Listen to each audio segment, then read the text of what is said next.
Adam Parks here with a webinar on the Receivables Info channel today. Today, I'm here with two good friends, Mr. Mark Naiman, who is formerly with Absolute Resolution Corporation. Mark, I'll let you give your own intro. Ready, go. Mark Naiman, currently managing partner of In the Park MDR LLC, a specialty events services management company hosting two industry trade shows, CRS and DCS, coming up, CRS in May. Other than that, I think my resume speaks for itself. Very thankful you asked me to join this, and it's a real honor to be on with you and Cris for this presentation. Absolutely. Also joining us today, we have Cris with Latitude by Genesys. Cris, can you tell everybody a little bit about yourself? Hey, everyone. Thanks for having me, Adam and Mark. Cris Bjelajac, Senior Director of Business Operations at Genesys, and I also am one of the co-business owners of the Latitude by Genesys line of business. Awesome. And so you guys have different perspectives on kind of our topic for today. And what we really wanted to talk about today is that balance between, am I going into the cloud or am I staying on premise? And what does that ultimately mean for your business? And this is something that I think has been a transition for decades in the making now. And not something to take lightly, because I think this is a really important and fundamental question for how we're building the technology around our businesses. And so, I think when we talk about the cloud versus on-premise, there's some misstatements. There's probably some myths out there that have been perpetuated through the years, whether it be on purpose, with an agenda, or without. But I think when we talk about this, the first thing we need to do is define what it is that we're talking about today when we say the cloud versus something that is an on-premise, like hosted software platform. So, Mark, maybe you want to talk to us a little bit about those two different pieces and what does that ultimately mean to you? Absolutely. Speaking from personal experience, and I think one of the things we'll get into a little bit later is that the majority of companies in this space by number are companies that are under 50 total employees. Mm-hmm. And so I think that what we're talking about here, it's important to understand that the familiarity of an on-prem solution. An on-prem solution means that your servers, your systems, and your software is on site. While you may leverage some tools that exist outside, whether it's web pages or mail interfaces or things like that, the majority of your customer information is being hosted locally on drives that you own and control on a daily basis. Now, what does the cloud mean? Well, I think we're going to get into that. No spoilers as we start touching on some of these things, but to me, the cloud is where applications and data is being hosted either in part or in some hybridized environment on remote applications or remote services. The difference there, of course, becoming as we start touching on some of these topics is what is the cost? What's the challenges? What's easier? What's more difficult? And what does that transition look like, especially from a cost perspective? Having started a collection company 22 years ago, we were on-prem for the first 10, 12, 13 years that we were in existence. And I think a lot of that was a result of the environment.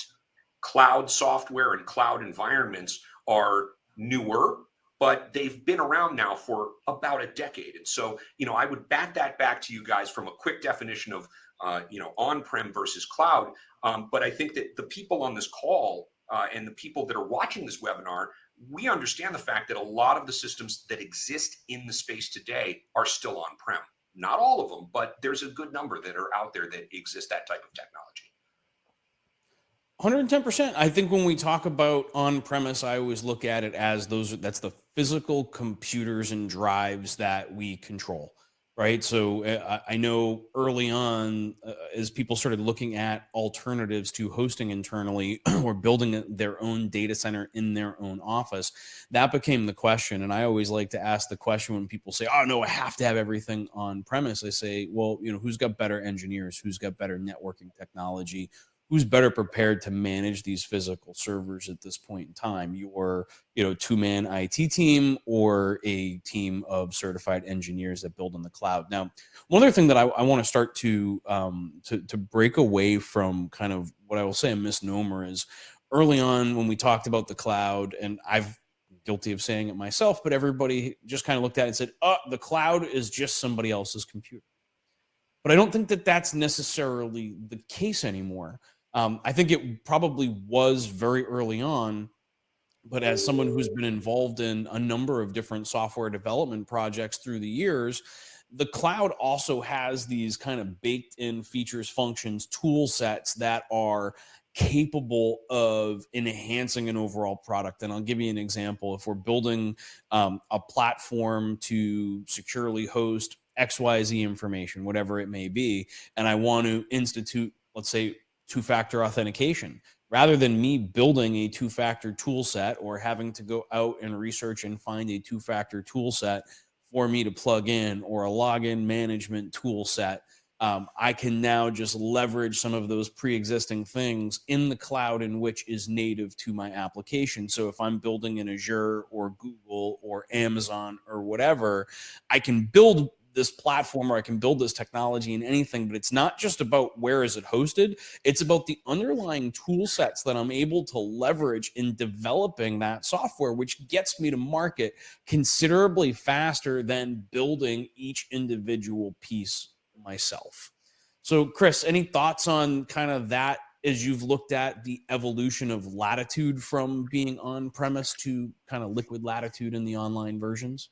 That it's really relevant to us today, because right now, Latitude, while we sell in the cloud, we are essentially still a hosted platform. We're still on older architecture.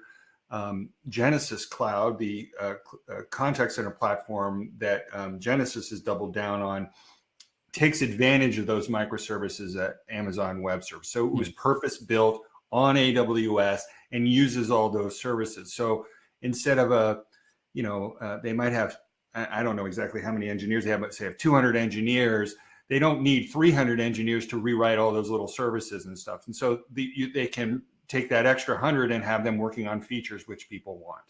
So every new software company now is building off one of these cloud platforms, taking advantage of those microservices, whether it's Google, whether it's Azure, and concentrating on the good stuff, right? On the fun stuff, the stuff that our customers want to buy. And so that is, and then they can pass those sort of cost savings along to the customers. So they're really concentrating on the feature set that is really helping drive the value for the end customer. Now, getting back to Latitude, we have to figure out what our next generation of the platform is going to be. And I can say with a 99% certainty, we're going to be building a cloud version, taking advantage of those microservices. What do our engineers need to build as far as building a CRM for collections? And then what other microservices can we take advantage that are inherent there and make our jobs easier to build the next generation of Latitude? Well, I think as you build onto the microservices and even leveraging the platforms that are being made available, it's not just like what database is your backbone now, right? Like that was always the number 10 years ago. That was the focal point. Are you on CACH, something antiquated? Are you on, the latest SQL? Like where are you at in your cycle of what's the backbone behind it?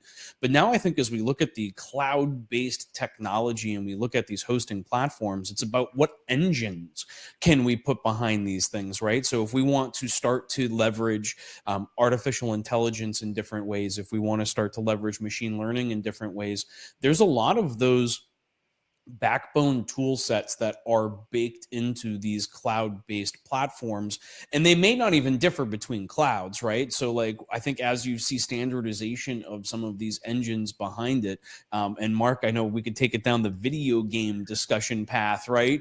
And how you could talk about how various video games are using the same engines that were being used 10 years ago, but almost every game out there is using the same, let's call it 3 or 4 different physics-driven engines behind them. And I think we could look at technology development in the ARM space in very much the same way, because you're going to get that same engine regardless of your plane is being manufactured by Amazon, Google, or Microsoft.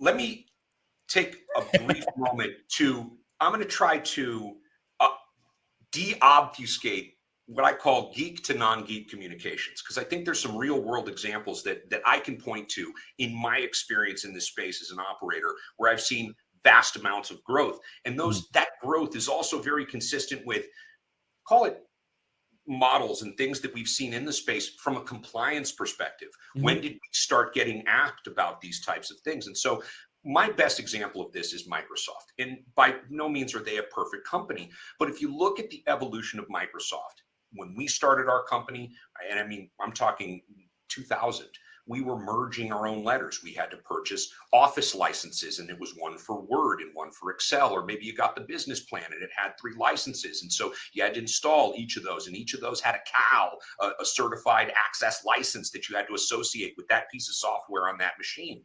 And for a very long period of time, it was a very onerous process. You typically had a hosted team of people that were handling it, and it was extremely expensive. Fast forward to about 2010, 2011, 2012.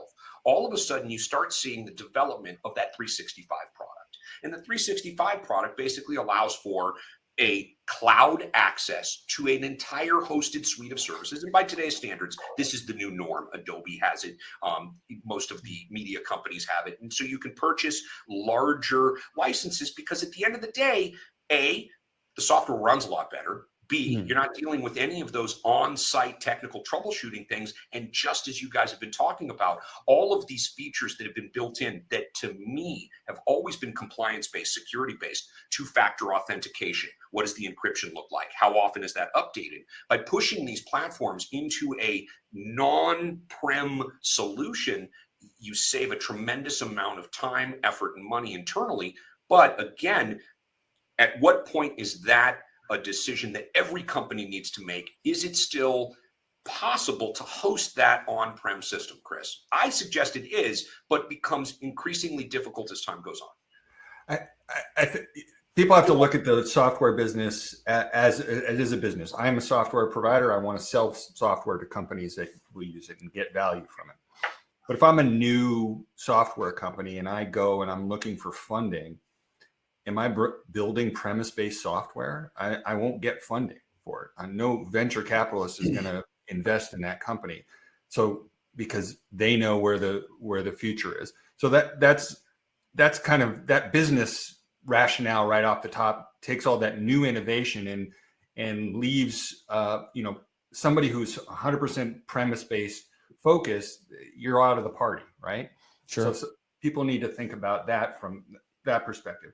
Genesys just recently announced, we're a $2 billion software company. About half of it is legacy premise-based software, and the other half is the growing side of it, which is the cloud-based systems. We just announced last month that we are shutting down our premise-based business and moving 100% focus to cloud. And we're going to take about 7 years to get there. It's we're going to transfer customers over time, but that's a $2 billion company making an investment on cloud-based services because they know that's the wave of the future. And that's putting your money where your mouth is, right? 110%. And I think, when we talk about being on premise, right? And I'm going to jump ahead a little bit here on kind of our outline, but when we talk, there's some serious issues to being locally hosted today, right? And I think, Mark, as we've purchased from banks through the years, right, a lot of the bank security requirements get passed down to the debt buyer, get passed down to the agency, get passed down to the law firm, right? And so it all kind of comes back up to who's that originating creditor and what are their expectations. But I think we've seen a lot of those organizations move to online banking, move to the cloud through the past couple of years, really over the last decade, right? Because if we were having this conversation in 2012, this would be the cloud is the scary thing that, is going off into the future. And then at the same time, for my premise-based clients, I'm getting phone calls because their air conditioning and cooling system froze over on their server rooms. And now we need to boot up or reboot all the servers, get all the services running again, go through the checklist and reinstate that organization's technology infrastructure. And now I have to physically fly to the location to do it. right? So I got to use that emergency bag in the trunk of my car right now, go jump on an airplane to help somebody be restarting those computers. But what was your experience like as kind of the time in transition from the bank's perspective? Me or Chris? I'm going to go with you because Chris is more on that software Yeah, provider no, side than on trying to the. answer that, I'll tell you that just as you explained it, the fear, cloud fear, was something that was very real in 2010, 11, and 12, and that was also about the same time that the CFPB showed up on the scene, Fair enough. as there was more focus on security of data, the communication types.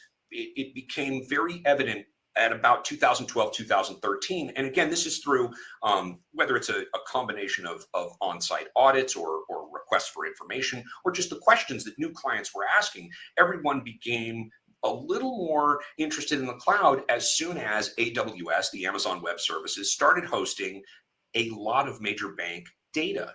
Mhm. And right, as soon as they could substantiate, and I fully appreciate that these are large organizations, there's very few times, we're talking about a lot of private businesses, and a lot of these private businesses have one person that's in control of a lot of different things versus large banks, where clearly the people that are responsible for migrating hundreds of millions of consumer records into the cloud are probably not attending the same conferences and shows and running in the same circles as a lot of our clients. That being said, as soon as that took place, and as soon as the bank started utilizing the same cloud technology, all of a sudden it was almost a race on who could then push as many of their applications into the cloud. Now, there's one thing I want to say here. I don't in any way, shape, or form believe that this eliminates the human factor.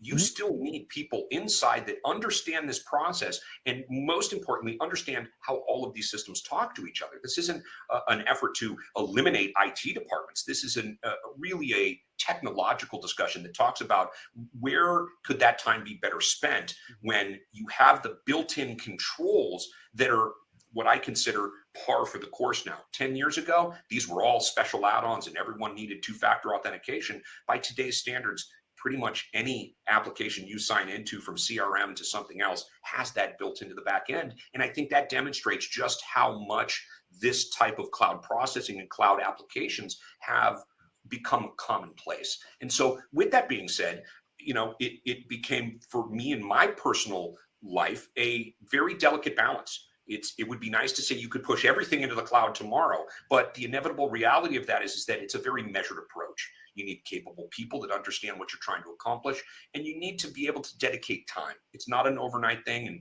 like all things, proper planning leads to proper implementation. And I think one of the topics we talked about in advance of this call was that migration process. What does that look like, Chris? And especially, I know that for mid-sized companies, that tends to be one of the larger challenges. Having gone through 3 migrations in my career, I can tell you it's pretty horrific. I want to get back to something you just said. I think I want to take a little bit of blame on the software companies, because back in 2010, we used to roll into a potential customer or prospect and say, hey, you should go to the cloud. You'll be able to reallocate headcount in other ways. And a lot of people took that reallocation of headcount as you can get rid of those guys and save money. The truth of the matter is, I think what we're seeing today is really what we meant by reallocate, is that they can have these people on staff learn the ins and outs of the whatever cloud platform they choose, whether it's Azure or Google or whatever. Develop a skill set which is different from hosting internally as compared to hosting in the cloud, and really spend their time, reallocate their time, not the headcount itself. They're going to be learning new skills. They're going to be, expanding their horizons on what they can, what advantages they can derive from the cloud. As far as getting to your question about the migration, it's at least on the Latitude side, is easier than ever. It is far easier for us to take one of our customers. In fact, we're in the middle of a process right now at a customer who's been with us for 20 years. They were the customer who always said, no, we cannot go to the cloud. our IT team won't, our security people won't allow it. And then they just kind of, and we just were like, okay, well, you're going to stay on the premise forever. And then they called us out of the blue and said, hey, we're ready to go to the cloud. And we didn't even have to talk to them. Yeah. So we're just mapping out that project right now. And it's relatively easy for to move their instance that they have on their own premise, make a copy and move it over to the cloud. A lot easier than a full-blown implementation of the software, frankly. So it's encouraging from that respect. I'm not saying it's not a project. It is a project, but it shouldn't be something to fear. Well, I think when you talk about the reallocation of the people, it's just a change in what are they focused on and what do they have available to them in terms of the tools. Because when you're dealing with this on-premise versus cloud, and going back to kind of the Microsoft and Adobe example, I can tell you, like, I'm an Apple guy, right? Like, I run all Apple systems. Mark is the exact opposite of that. And so, like, or Microsoft stack too. but and fair enough, but it is ultimately the same thing now, right? Like, when I first switched over to Apple close to a decade ago, my Microsoft Word looked different than everybody else's. My Excel looked different. My Adobe, tools look different.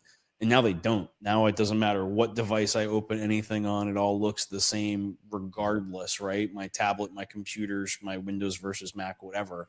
Everything kind of functions the same way now, which I think is quite interesting. And being able to reallocate what used to be, time managing some of those things, or managing the difference between those that were on Apple and those that were on Windows or whatever, is not really an issue anymore. Now they're spending more time learning what tool sets are ultimately available. Like, one of the things is I've built out branding arc and some of the underlying or ownership entities is staying away from anything that requires me to do local computing. Now, we have significant, computing and computing power, but I try to stay away from anything that requires me to do it locally. So if my computer dies 5 minutes from now, I can spool back up basically in a web browser 95% of what I do on a day-to-day basis and manage it.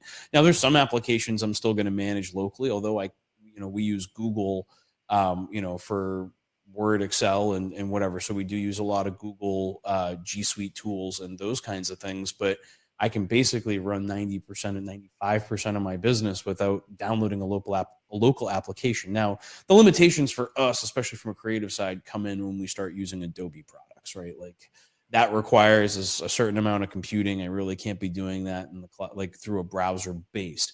And even right now, like, as we're doing this webinar, normally we would have local applications downloaded and installed, right? We'd be using Zoom or something like that. But when we're using a platform like Demio, this is completely and totally cloud-based. Now we're able to send out the reminder emails and to automate a lot of those processes because there's become such specialized web applications. And I think as we start to look at that separation between web application and local downloaded applets or tool sets that ultimately need to be on our machines, the world has changed exponentially. We never would have dreamed of, managing an entire webinar process through a strictly browser-based platform before. Like, this is all new in 2022. Right. I want to jump back real quick, Adam, because you just mentioned, I know you're a huge Apple fan. Oh God, here we go. But look, I'm approaching this from an operator perspective, and I'll tell you that from the majority of clients that we interact with, whether that's clients, banks, credit unions, financial institutions, I think we all know that 99.99% of them are all on a Windows platform. Number two, it's a cost factor. Yeah, sure. Mac did a great job on their hardware, but from a software integration perspective, I want to make it clear that I don't think anyone on this call, especially not Cris, is saying everything goes to the cloud. Every company has their own internal hosted programs where you're going to be running those analytics. I think what we're talking about, though, is a larger focus in on the CRMs in the space, and where that data and how that data of tens of millions of consumers is being best utilized. Cris, can you talk a little bit about, I remember the days where we were running on I'm going deep nerd here, on a C++ or a RIMA database. And once you hit a few million records in that system, essentially your reports, your overnight closing, your interest process, all the things that take place in your overnight process would essentially take longer than overnight. So we'd walk in 7 o'clock in the morning, it's still running, time for a new solution. Where do you see that having gone from a system integrity perspective and from a speed and access to the number of records, and kind of can you forecast where that's going over the next 5 years at all? The access to the data is probably the number one reason now, not cost, not fear of security or anything, is the number one, I wouldn't say a detriment, but one reason why customers of ours, existing customers of ours, are not ready to migrate to the cloud. Latitude is a CRM that gives, great access to the back-end database for your team to do what you want to do. But in our cloud environment, we do have to put some level of control on there. And now our competitors, some of our competitors in the space, have always locked down the database. So that transition to giving up some level of control to gain more security when you move into the cloud is something that customers have to grapple with, and they have to weigh the benefits. I think in many cases, some of our customers don't want to give up control. I don't think anybody, I'm a control freak. I don't want to give up control of anything, but to get those benefits of moving to the cloud, they have to do an assessment. Do I really need that level of access to the database to run my business on a daily basis? If I have put systems in place where I need that level of access, what could I do to change it so that I don't need that level of access and still run my business on a daily basis? Those are assessments that we can help customers make. But getting back to your original question, the size of the database, what I love about the cloud is it really doesn't matter, right? You just click a few buttons and you've just doubled your space. Right. It's so easy to consume. There might be nothing easier to consume, frankly. It's rapid, and the computing power behind it and the speed by which you can not only make the change, but there's no delay. The pipe is really your only problem there. So we like that access. And by the way, that's one of those skill sets where you have your team who knows how to work those tools at an AWS or a Google or something like that. And they learn how to do that, and they can ramp up your capacity so rapidly. Those are wonderful skills for your IT team, your cloud operations guys to know and to have. It's good for their careers. It's good for your business as well. For me, the biggest challenge in 2012 was the challenge of our internal security audits, where a bank came in and said to us, like, well, how do you keep your data secure? When I have 100% control of that data, I'm providing them a proof that it's in cryptographic state while at rest. It's encrypted while it's in an at-rest state. I have to provide them the keys or some example demonstrating that it is as such. I have to provide that same testing. And so for me, and again, speaking from experience, it was a comfort level. Well, we are already doing it this way. So, right, why do we need to change it now? Of course, we've definitely changed since then. And I think the biggest drivers for that was, again, a larger adoption, us being allowed to utilize the experience and the benefit of the programmers that are developing this. And you've mentioned this several times, where Latitude is able to provide that level of comfort, as I'm sure you've been asked these questions once or twice by your clients. All the time. And if people watching this can take one thing away from me, I get these security audits for all of our customers, both our premise customers and our cloud customers. And frankly, some of them are internal, but most of them, companies are moving to a third party, an Archer systems, other systems that send these. They basically kick them over the fence to the Latitude team. Now, I have two sets of answers. I've got cloud answers for our customers, and I've got premise answers. Now, I get 350 questions. I've got 350 answers. I can tell as deep of a question that they want to do on security, on site security, on business disaster recovery. I've got an answer for everything on the cloud side. I've got it documented. I've got documents to submit as part of the evidence. Everything. I love it when a cloud customer sends one over because we've done our due diligence. We have all the answers. Then on the premise side, I have to say that's up to the customer. That's up to the customer. That's up to the customer. Hundreds of answers where I could be providing you this capability, but it's really up to the customer in those cases. Or we provide, we sell, I have a canned answer. We sell software that our customer uses in their own data centers. So therefore it's up to them rather.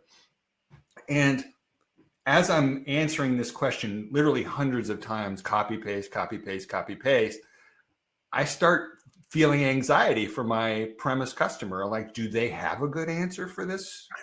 Does their cloud operations guy have a good answer for this? Some of them do. I don't think some of them, others do as well. And so I get nervous that they're exposed out there, especially in this world where, people like to do ransomware or hit.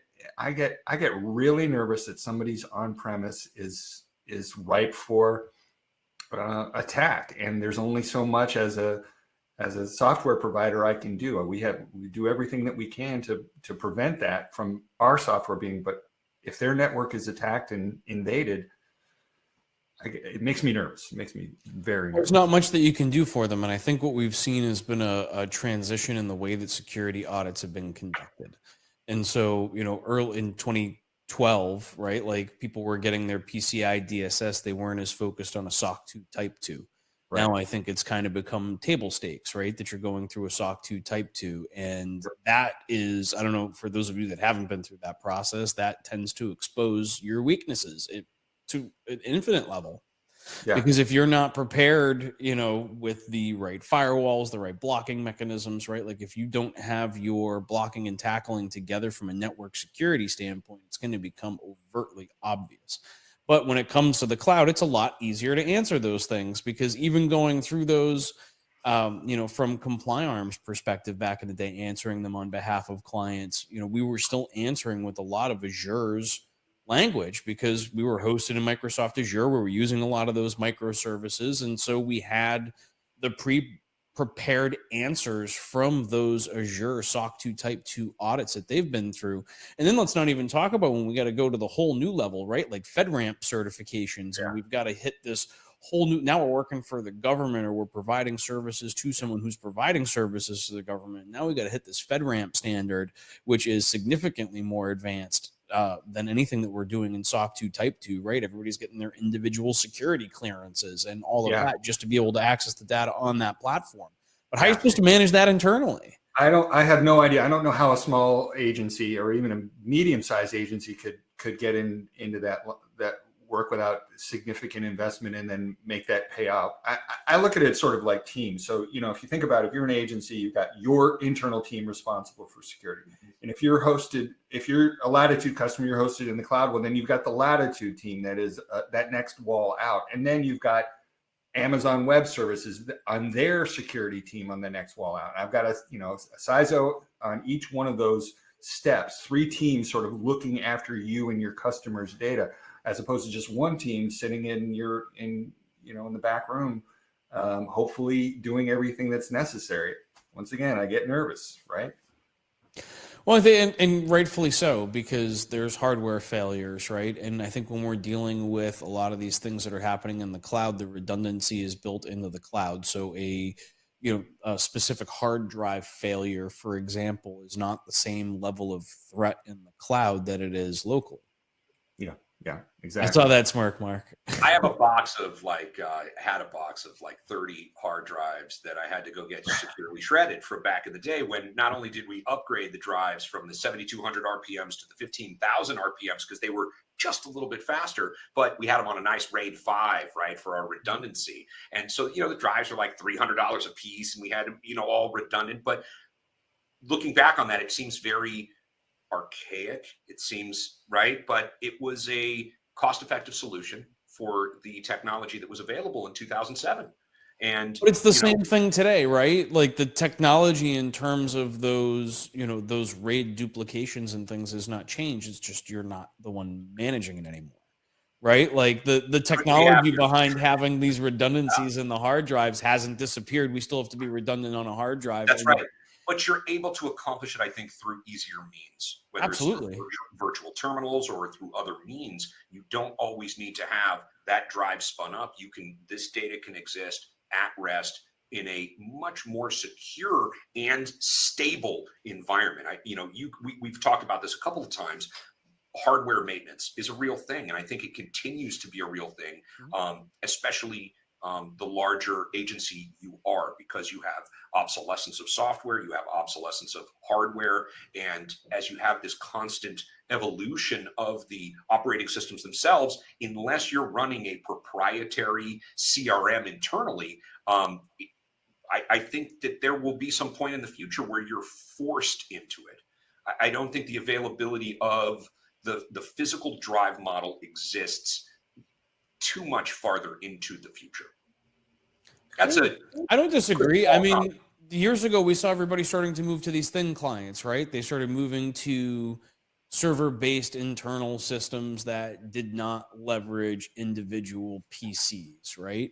And I wonder if the individual PC will truly disappear because you look at the computing power of something like a Chromebook and compare that to even the laptops that are still pretty prevalent in the C-suites across the industry. And I think some level of localized computing in terms of being able to even the convenience of it, right? Because time is money. And if I have to sit behind a machine that is just web-based but doesn't have the RAM to truly run a heavy web browser like a Chrome, and I don't want to go too far down the nerd rabbit hole here, but you still need the local power. I would still suggest you still need a machine that has the RAM to be able to process that data both in and out of any kind of a cloud-based atmosphere, at least for the short term. Certainly on the administrative side, right? Yeah, I think at the agent desk, we're finding you just don't need it anymore. You don't need if you decide to switch to our newest version, Liquid Latitude, you don't need. You really can't get away with the Chromebook. You don't need Citrix. You don't need to port in that way. So it's it's just there is definitely cost savings running a nice, powerful, beefy Chromebook, and they are beefy. They're plenty big on that side. One thing before we got away, I wanted to bring up is I think a lot of our customers and prospects have had contracts in place with their customers for many, many years. Mm-hmm. And, since 2008 to 2010, when they were prohibited from using cloud products or, like a Latitude in the cloud. Mm-hmm. I still hear that occasionally today. I heard it a lot back 2018, 2019, less so. It's getting less so, but I still hear it. And, on the front end of that bank or that auto lender is that they've already moved to the cloud 6 years ago, and nobody's sort of looking at the contract anymore. Mm-hmm. Nobody wants to wake a sleeping bear, but that's just not the case. Every single bank in the States and North America, the British banks, the Saudi banks, I mean, every single one of them have moved to cloud on the front end. It's just, back on the back end, collections, we know we're always the IT teams are always the least important. They're the last ones to get the technology. My recommendation to anybody who's watching this was, look at your contracts and have a frank discussion with your contact at your bank, at the banks or your customers, and say, hey, we're thinking about this, and see what they have to say, because I think you'll be surprised at how many banks are now absolutely 100% willing and probably encouraging their providers to go to the cloud because they've already made those moves. If we were to ask the people that were watching this, Cris, what the kind of some easy decisioning criteria might be, or could you come up with a couple of things that every company could look at from a decisioning criteria? If that company is on-prem or primarily on-prem, what do you think the most compelling items would be for them to evaluate, perhaps getting them over that hump of this is definitely something we should look at? Are there one or two factors that you could kind of put into a box and say, like, these are two areas you could definitely find a tremendous benefit? I would say number one with a bullet, and it's unfortunate because we've had a customer be affected by an attack. Can your agency survive an attack, not only from whatever the attacker gets into and leverages you or ransoms from you, but can you also survive the press, the publicity around that? The cost of notifications, right? Like, let's not forget that an attack, if they get you for a ransom, that's the smallest piece of it. The requirements the response that you're going to have, the notifications that are going to have to go out, all the state notifications that are going to have to, there's a massive lift that comes behind that. If you get breached, look at Sony, right? Like, their cost of notifying the customers and everything else was far in excess of what they actually lost that day. Yeah. If you can really calculate the true costs of a breach and throw it into your business model and you can survive, well, then, okay, good. Stick with it. But I don't think you can. I'm sorry. I don't. It's just, and I don't, why unnecessarily risk your business? You guys put heart and soul and you have employees that are counting on you to make smart decisions about the future. It's just, to me, that, Mark, that's the number one. And if you can get past number one, then you should be looking at the economics of it, ease, training aspects, careers for your employees, that types of things. I think those are nice to think about, but the number one with a bullet is the security, I think.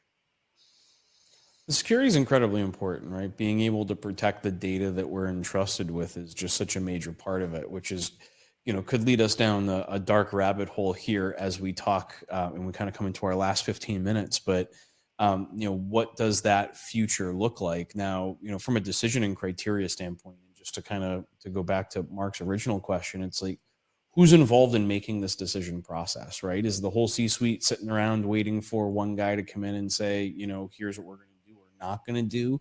Or how is your overall C-suite, the variety of different perspectives that exist within your leadership team, making that decision together? Yeah, I think one of the problems that maybe a CRM like that we have is that we're discussing with one particular person. We have one contact at our agency who's responsible for those things, may not have exposure to the C-level. Mm-hmm. And maybe there's some C-level guys watching right now, but that it's important for our contacts to be communicating upwards and letting them know, we need to have a serious conversation about this.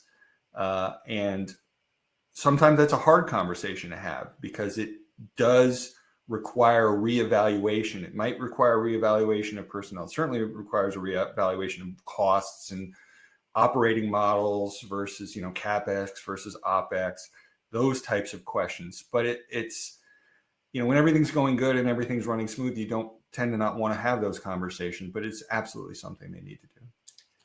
I think the role of the CIO has changed through the years here too, right? Like the CIO, I think when the cloud first came around, there were a lot of people that looked around and went like, is this what my job is? It's a threat. I'm being taken over by the robots. Yes. Yeah.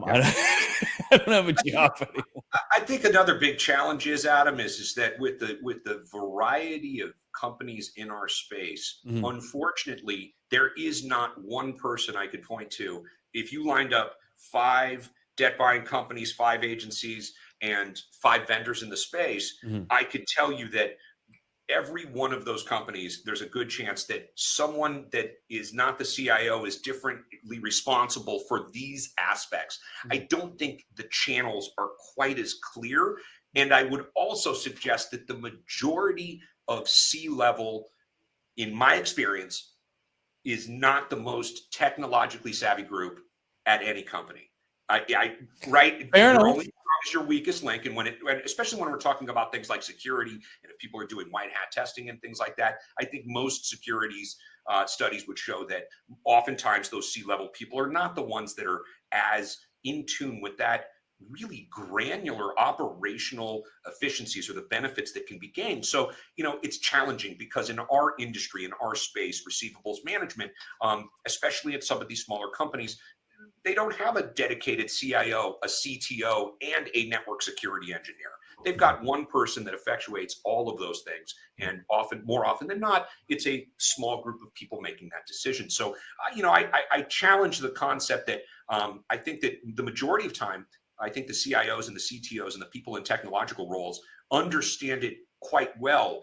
But I think the geek to non-geek translation gets lost sometimes. Being able to translate how important these things are in a way that truly makes sense, like you suggested, from a cost perspective, from a security perspective, and from a general streamlining perspective, faster data, easier access, and greater security. Well, affecting that change at the C-suite, you have to be able to push across the whole C-suite, right? Like you have to get some champions on your side to start having some of those difficult conversations, because it is a lot easier to just sweep it under the rug, right? It's a lot easier to not engage in a conversation Licensing. about change, Yeah. right? Because organizational change in general, and we've all got our change management policies and all of that because it's a requirement of our SOC 2 Type 2 audits. But, are we actually taking the time to look at that and say, how are Absolutely. we affecting this change? Or is there a change that we want to affect? Because unless there's a direct derivative to the bottom line of the organization's financials, who's paying attention, right? Is that drawing the attention of the CEO right now? Because I think a lot of organizations are still focused on the today, not the 5 years from now. Sure. Speaking of 5 years from now, is this where we start talking about the blockchain? And is that the future of these types of applications in usage cases? You're asking the wrong guy about the blockchain. I'm going to say no. I will answer. I will say I do not believe you will see any kind of CRM platforms being developed on blockchain. While you may see some kind of property attachment assessment type thing, this is not the session for that particular conversation. Blockchain, no. But I do think there are some interesting applications that are being developed, as whether it's a software as a service or cloud computing as a service, that I think are really interesting from a 5-year perspective. Any perspective on that, Cris? Not looking to give away, no secret sauce, Cris. No. I mean, we those of you who know Latitude, we have about 45 integrated vendors, and we're always evaluating new vendors that we want to integrate to. And on the Genesys Cloud side, we have what's called the App Foundry, and a lot of really exciting, interesting companies have integrated to Genesys Cloud. So the question is, if you're buying whatever you're buying from Genesys, whether it's Latitude or whether it's Genesys Cloud, you need to think about some of that ecosystem that we're trying to build. I've got a backlog of companies that that are really exciting, that we want to integrate to, with some really cool capabilities that I think collection agencies are really going to get a lot of value out of, and can't wait. I mean, our biggest problem is getting them integrated and having the bandwidth to integrate to them. That's really our number one challenge. So I get excited about that. I get calls all the time about new vendors who are interested in integrating, and we have to be picky and choosy about where we're going to invest our time and effort on doing that. It would be nice if I could just say everybody, but I can't.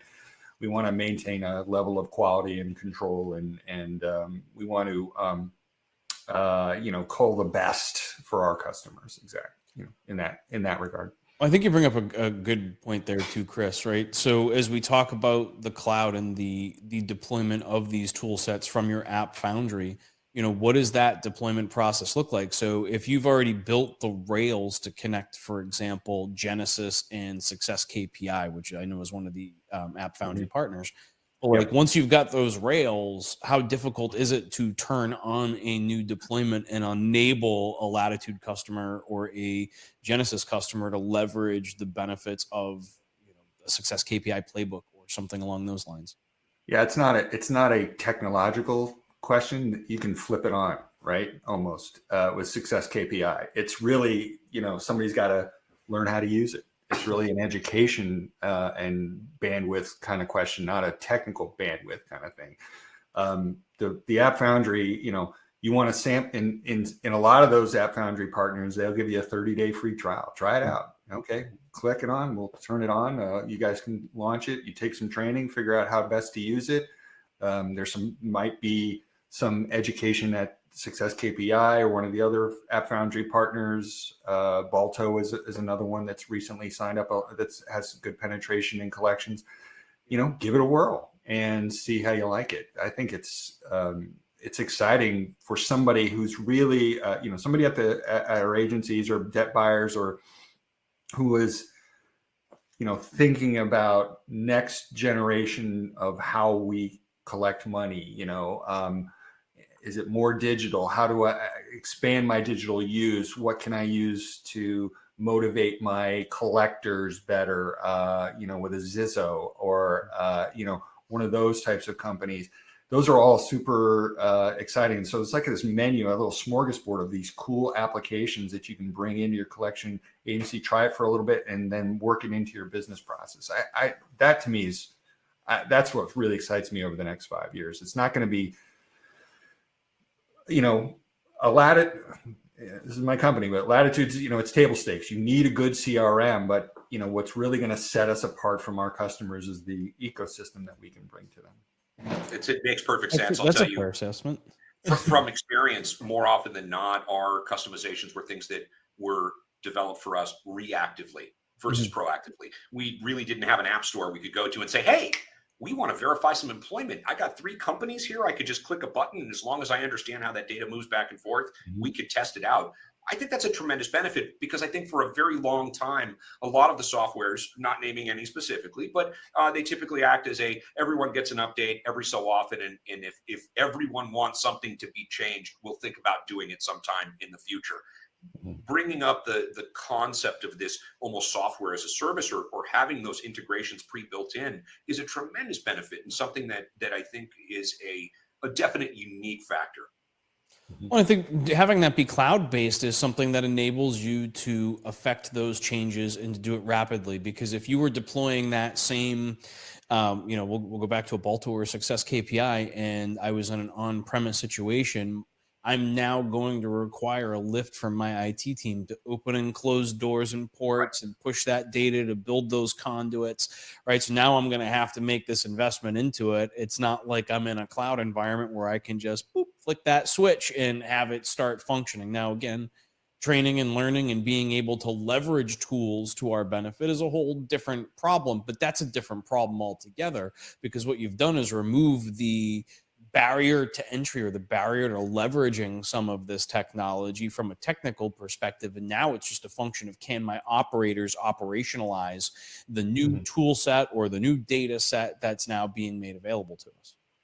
All the disruptive, cool software that's coming out, not only for our industry, but for any industry, it's all cloud-based. It's all in this sort of App Foundry ecosystem type thing, whether it's Genesys Cloud or some other ecosystem. So, if you want to take advantage of those benefits that it can provide better customer experience, provide better employee experience, provide better retention of those employees. You spent all that time training this guy to become a good collector, and you're going to let him walk out the door because you didn't provide him the tools that make him do his job better. I mean, those are all questions you need to be asking for. Are the decisions that you're making setting you up for success there? And unfortunately, you can't take advantage of all those cool software companies that are coming up, behind us, they're, once again, we talked about at the beginning, the ones that are getting funded are the cool cloud-based companies that are easy to use and easy to integrate into the systems. Can they integrate to your premise system? Yeah, but let me tell you, it's just not as easy as filling out a few fields, having a couple of URLs to point to, and some APIs to easily take advantage of and get you going and deriving value. And that's ultimately what we're all software companies want. We want you to buy our software, but we want you to derive value from the software.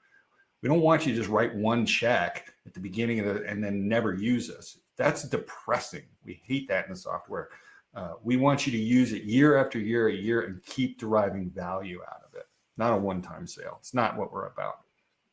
I think that value proposition over the long haul is what enables an organization or enables your customers to continue with their success. Because if they're not continuing to stay on the cutting edge, right? If they're not, like, you've provided rails for people to be able to access or to communicate with consumers using text messaging and email platforms. Now, if they didn't have that capability, how are they supposed to stay up to date on these things? But I think that there is also a benefit to the regular releases, right? Like looking at a cloud-based platform like a Latitude and seeing that, hey, Reg F has come out. That's the new reality of the world. Like, here's some solutions in place for the challenges that you're facing there, because I think it becomes less talking heads on webinars and more about actually being able to operationalize these problems, right? And to put the fixes in place that enable success into the future. Exactly. Yep. Gentlemen, I really appreciate this whole conversation today. I don't see any questions that have popped up in our chat, but it looks like there's plenty of people watching today. For those of you that are watching, we'll be putting this out on YouTube as well if you want to share this with your friends. I think this was a great conversation. And honestly, it's been a debate within just about every organization in our space for the last decade. And it's about time that we start having some conversations about why we're doing things kind of the way that we are doing them, and what that future looks like from a technology perspective and our ability to leverage that technology into the future. Yeah, I agree. And I'm glad we had it here in a webinar, because we're having it at the conferences. We're having it at the DCS and the CRS, at the dinner table or wherever anyway. So yeah, I enjoy having it in a more public forum as well. And I thank you, Chris. For me, it's always nice to be able to jump on these calls as someone that's been through several softwares. To me, I think the one thing I always get whenever you and I are talking is the partnership. It's one of the few things that any collection agency, any debt buyer, doesn't want to rely on another company for them to do business. But I think, in the exception of a CRM, that partnership is critical. And I think you've shown, especially on this call, how much you guys bring to the table and the differences in that software. So again, I thank you for sharing those things. It's definitely been illuminating, as always. And instead of in a hallway, we actually got to share this information with some other people for a change. My pleasure. I'm honored to be there, and honored for what you just said. Appreciate that. Yeah, absolutely. Gentlemen, well, I definitely appreciate all of your time and energy here today. I'm so glad we chose not to do this with a deck. I think these conversations flow a lot better when we're not all reading a deck. But for those of you that are watching, feel free to follow up with any questions, comments, concerns. We'll be responding to comments both on LinkedIn and YouTube. And thank you, everybody, so much for joining today. We'll talk to you again soon. Take care, everybody.